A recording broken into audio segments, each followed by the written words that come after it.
കാവ്യ വിരോധം കഥയായോ എന്നാണ് ചോദ്യം. PM ശ്രീ പദ്ധതിയിൽ ജിമ്മി.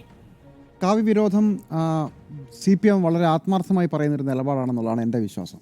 മറ്റ് വഴിയില്ലാത്തതുകൊണ്ട് തൽക്കാലം ഈ കാവ്യ വിരോധം ഞങ്ങൾ മടക്കി പോക്കറ്റിൽ വെക്കുകയാണെന്നാണ് CPM പറയാതെ പറയുന്നതായി മനസ്സിലാക്കുന്നത്. ഇന്ന് ഇത് സംബന്ധിച്ച് പ്രതികരിച്ച CPMൻ്റെ നേതാക്കളും തമിഴ്നാടിന് ഇത്രയും വലിയ പണമുണ്ട്, ഞങ്ങൾക്ക് ഇത്രയും പണമില്ല എന്നൊക്കെ പറയുന്നത് നമ്മൾ കണ്ടു. പക്ഷേ ഒരു കാര്യം കൂടി ഇതിനകത്ത് ഓർക്കണം, തമിഴ്നാടിന് കിട്ടുന്ന പണവും കേരളത്തിന് കിട്ടുന്ന പണവും കേരളം ചെലവഴിക്കേണ്ട പണവും തമിഴ്നാടിന് ചെലവഴിക്കേണ്ട പണവും തമ്മിലൊക്കെ വലുപ്പത്തിനനുസരിച്ച് വ്യത്യാസവും വരും, അത് വേറെ കാര്യം.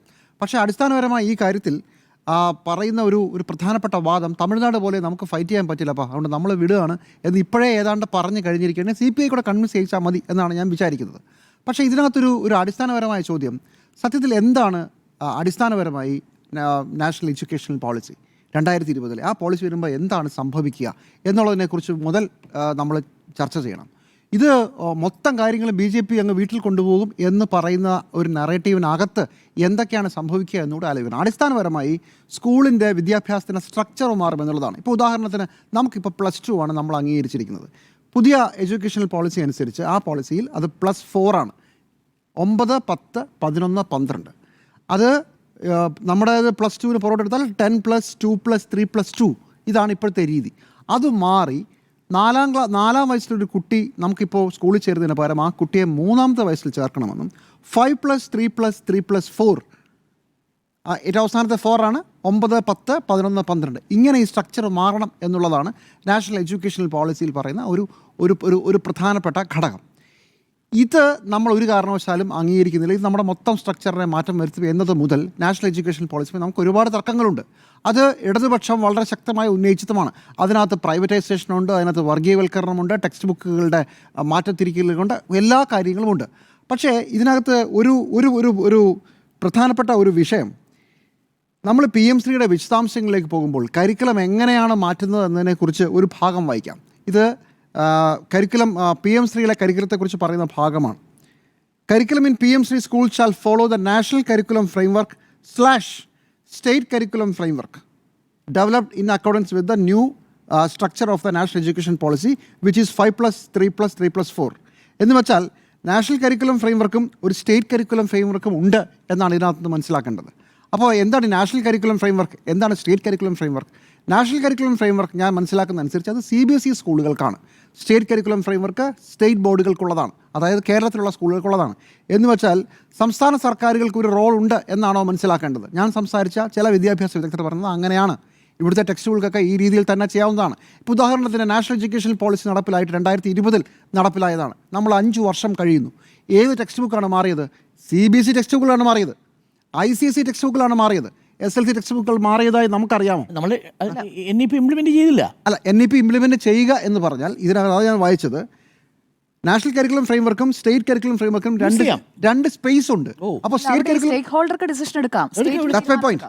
അതാണ് എൻ്റെ പോയിന്റ്. അത് സ്റ്റേറ്റ് കരിക്കുലം ഫ്രെയിംവർക്കിൽ അങ്ങനൊരു സ്പേസ് ഉണ്ട്. നമ്മൾ അതുകൊണ്ടാണ് നമ്മുടെ ടെക്സ്റ്റ് ബുക്കുകൾ ഇനിയിപ്പോൾ മാറ്റാതിരിക്കാനുമുള്ള അവകാശമുണ്ട് എന്നാണ് ഞാൻ സംസാരിച്ച ആളുകൾ പറഞ്ഞത്. Subject to correction. എൻ്റെ ബോധ്യം ഇതാണ്. ഇങ്ങനെയാണെങ്കിൽ ഇതിനകത്ത് ഇത്രയും വലിയ ബഹളം ഇപ്പോഴേ വെക്കേണ്ട കാര്യമുണ്ടായിരുന്നില്ല. പക്ഷേ ഒരു പ്രശ്നമുണ്ട്. ഈ പുതിയ +4 എന്ന് പറയും, നമ്മുടെ +2 പകരം +4 എന്നൊരു സംവിധാനം നമ്മൾ നടപ്പിലാക്കിയില്ലെങ്കിൽ, അതായത് താഴെ തട്ടിൽ മുതൽ പ്രീ KG 3 ക്ലാസ്, നമുക്കിപ്പോൾ 2 ക്ലാസ്സേ ഉള്ളൂ, അത് 3 ക്ലാസ് ആക്കിയില്ലെങ്കിൽ, ഈ സ്ട്രക്ചർ മുഴുവൻ മാറിയില്ലെങ്കിൽ ഒരു പ്രധാനപ്പെട്ട പ്രശ്നം, +2 കഴിഞ്ഞ് പോകുന്ന കുട്ടികൾ നാഷണൽ കേന്ദ്ര സർക്കാരിൻ്റെ കീഴിലുള്ള സ്ഥാപനങ്ങളിലേക്ക് പോകുമ്പോൾ, ഇപ്പോൾ IIT അല്ലെങ്കിൽ NIT മുതലായ സ്ഥാപനങ്ങളിലേക്ക് പോകുമ്പോൾ അവിടുത്തെ വിദ്യാഭ്യാസ മാനദണ്ഡം +4 ആണ്.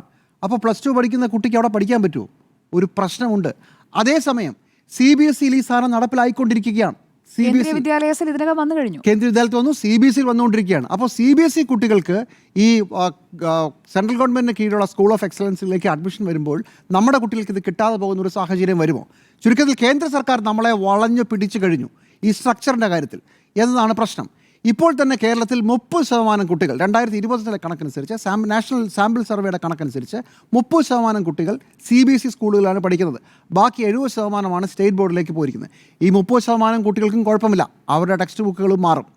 അപ്പോൾ നാഷണൽ എഡ്യൂക്കേഷൻ പോളിസിയുടെ അടിസ്ഥാന സ്ട്രക്ചറിൽ നിന്ന് നമുക്ക് രക്ഷപ്പെടാൻ പറ്റില്ല എന്നുള്ളതാണ് ഞാൻ മനസ്സിലാക്കുന്ന ഒരു കാര്യം ഈ സ്ട്രക്ചറിൻ്റെ കാര്യത്തിൽ. ഇനി സിലബസിൻ്റെ കാര്യത്തിലാണെങ്കിൽ ഇത് 2 പേർക്കും ചൂസ് ചെയ്യാവുന്നൊരു സാധ്യതയുണ്ട് എന്ന് പലരും പറയുന്നു, സബ്ജക്റ്റ് ടു കറക്ഷൻ. പക്ഷേ ഇതെല്ലാം PM-ശ്രീയുടെ പ്രോജക്റ്റ് ഡോക്യുമെൻ്റ് ആണെങ്കിൽ 2021 മുതലേ ഉണ്ട്, മറ്റേത് 2020 മുതലേ ഉണ്ട്. ഇതൊന്നും അറിയാതെ അല്ലല്ലോ നാഷണൽ എഡ്യൂക്കേഷൻ പോളിസിക്കെതിരെ ദേശീയ തലത്തിൽ CPM പ്രശ്നം ഉണ്ടാക്കിയത്.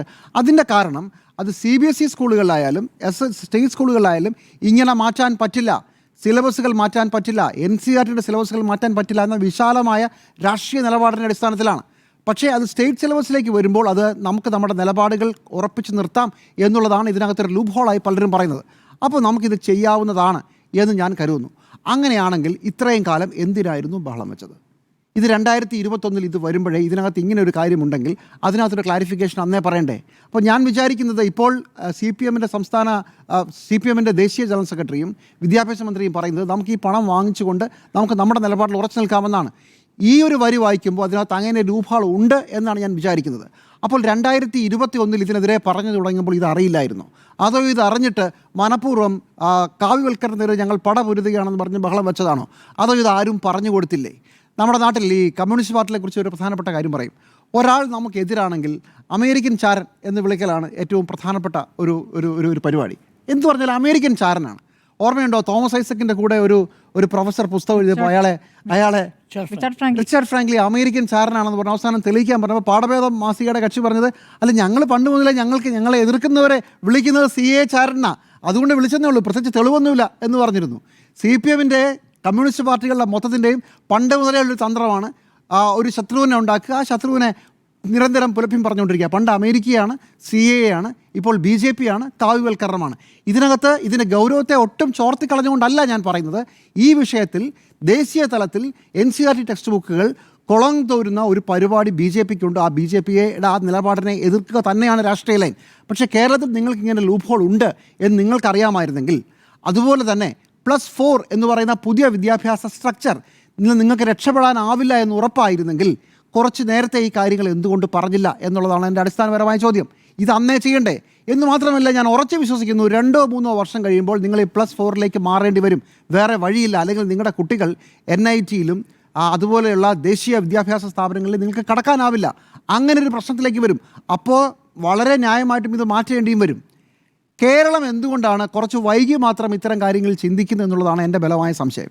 PM-ശ്രീ എന്ന് പേരുള്ളത് കൊണ്ടാണോ ആദ്യമേ, എന്നാൽ പിന്നെ പ്രധാനമന്ത്രിയല്ലേ വേണ്ട എന്ന് ആദ്യമേ അങ്ങ് മസിൽ പിടിച്ചു, കുറച്ച് കഴിഞ്ഞ് അവർ ക്ലിപ്പിടുന്നു. തീർച്ചയായും അന്യായമായ കാര്യത്തിൽ ആ വിരോധം വെച്ച് അവസാനം വേറെ നിവൃത്തിയില്ല വന്നപ്പോൾ സത്യം പുറത്ത് പറയുന്നു. സത്യത്തിൽ അതൊരു കുഴപ്പമില്ല കേട്ടോ, അപ്പോൾ ഇത്രയും കാലം ചെയ്യായിരുന്നു അത് വെറുതെ, അതൊരു വശം. പക്ഷേ അതേസമയം ഞാൻ കഴിഞ്ഞ ദിവസം പറഞ്ഞതുപോലെ ചില സ്കൂളുകളെ മാത്രം സെൻട്രൽ ഓഫ് എക്സലൻസ് ആയി ഉയർത്തി നിർത്തി ബാക്കി സ്കൂളുകളെ ഒഴിവാക്കി വിടുന്ന ഒരു രീതി കേരളത്തിന് പറ്റില്ല. കാരണം കേരളം വളരെ എല്ലാ സ്കൂളുകൾക്കും വളരെ കാര്യമായ വിദ്യാഭ്യാസത്തിൽ മുന്നോട്ട് പോകുന്ന ഒരു രീതിയുണ്ട്. അപ്പോൾ ഈ സ്കൂളുകൾക്ക് മാത്രം +4 മാത്രം വെച്ചിട്ട് നടപ്പിലാക്കാൻ പറ്റില്ല. അതായത് PM-ശ്രീ ഒറ്റയ്ക്ക് കൊണ്ടുവരാൻ പറ്റില്ല എന്നുള്ളതാണ് പ്രശ്നം. ഈ സ്ട്രക്ചർ വേണം എന്ന് നിങ്ങൾ പറയുകയും PM-ശ്രീ പദ്ധതി നടപ്പിലാക്കുകയും ചെയ്താൽ ഈ സ്കൂളുകളുടെ സ്ട്രക്ചറിൽ +4 വരില്ലേ? +4 വരും. അപ്പോൾ ബാക്കിയുള്ള സ്കൂളുകളിലോ? അപ്പോൾ SLC പഠിക്കുന്ന 336 സ്കൂളുകളിൽ +4, ബാക്കിയുള്ള 100-ആയിരക്കണക്കിന് സ്കൂളുകളിൽ +2. അതെങ്ങനെ ശരിയാവും? ഇത് മൊത്തം കൺഫ്യൂഷനാണ്, ഇത് മൊത്തം പൊടിയിടലാണ്. 2-3 വർഷം കഴിയുമ്പോൾ ഈ സ്ട്രക്ചർ തന്നെ വരും എന്നാണ് ഞാൻ വിചാരിക്കുന്നത്. തമിഴ്നാടിൻ്റെ കാര്യം നമ്മൾ പലപ്പോഴും പറയും, തമിഴ്നാട് കേസിന് പോയില്ലെന്ന്. അതല്ലെങ്കിലും അങ്ങനെയാണല്ലോ. ഇപ്പോൾ ഗവർണർമാർ നിയമത്തിന് മുകളിൽ അടയിരിക്കുന്നു, ബില്ലുകൾക്ക് മുകളിൽ അടയിരിക്കുന്നു എന്ന് പറഞ്ഞ് വലിയൊരു പരാതി ഉണ്ടായപ്പോൾ ആദ്യം കോടതിയിൽ പോയാരാ? തമിഴ്നാട് പോയി അനുകൂലമായി വിധി വാങ്ങിച്ചപ്പോഴാണ് നമ്മൾ പുറകെ ചെല്ലുന്നത്. അവസാനം കേന്ദ്രം നമ്മുടെ കേസ് ഒരു ആയുധമായി ഉപയോഗിക്കുമോ എന്ന് ഭയപ്പെട്ട് നമ്മൾ പറഞ്ഞു ഞങ്ങൾക്ക് തമിഴ്നാടിൻ്റെ വിധി മതി എന്ന് പറഞ്ഞു. അല്പം വൈകിയതേ ഉള്ളൂ, പക്ഷേ തമിഴ്നാട് ആ കേസ് ഫൈറ്റ് ചെയ്ത് നിൽക്കുകയാണ്. ഈ കാര്യത്തിലും നമുക്കൊരു രാഷ്ട്രീയ വില്ലുണ്ടായിരുന്നെങ്കിൽ നേരത്തെ തന്നെ തമിഴ്നാട് പോയതുപോലെ കോടതിയിൽ പോകേണ്ടതായിരുന്നു എന്നാണ് ഞാൻ കരുതുന്നത്. അവിടെയും പോയിട്ടില്ല. ചുരുക്കത്തിൽ തെരുവിലെ മൈക്ക് കെട്ടിയുള്ള പ്രഭാഷണത്തിനും വേണ്ടി മാത്രം ഈ നിലപാടുകൾ പറയുന്നതാണോ?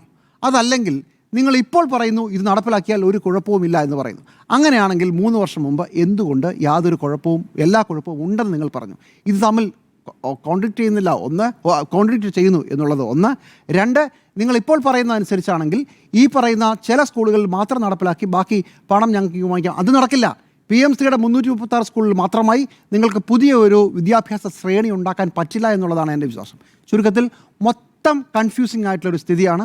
സർക്കാർ തന്നെ ഇതിന് വ്യക്തത വരുത്തണം. 2 കാര്യങ്ങളിൽ. ഒന്ന്, 2021 കുഴപ്പമുണ്ട്, 2025 ഒരു കുഴപ്പവുമില്ല. ഗത്യന്തരമില്ല എന്നുള്ളത് മാത്രമല്ല പറയുന്നത്, നമുക്കിതിനകത്തുനിന്ന് പറ്റുമെന്നാണ്. ഈ രേഖപ്രകാരം പറ്റുമെന്ന് തന്നെയാണ് ഞാനും വായിച്ചിരിക്കുന്നത്. പല വിദ്യാഭ്യാസ മേഖലയിലും അത് പറയുന്നു. അപ്പോൾ ഇത് നേരത്തെ മനസ്സിലായില്ലേ? ഈ കാര്യങ്ങളിലെല്ലാം വിദ്യാഭ്യാസ വകുപ്പും പാർട്ടിയും വ്യക്തത വരുത്തണം.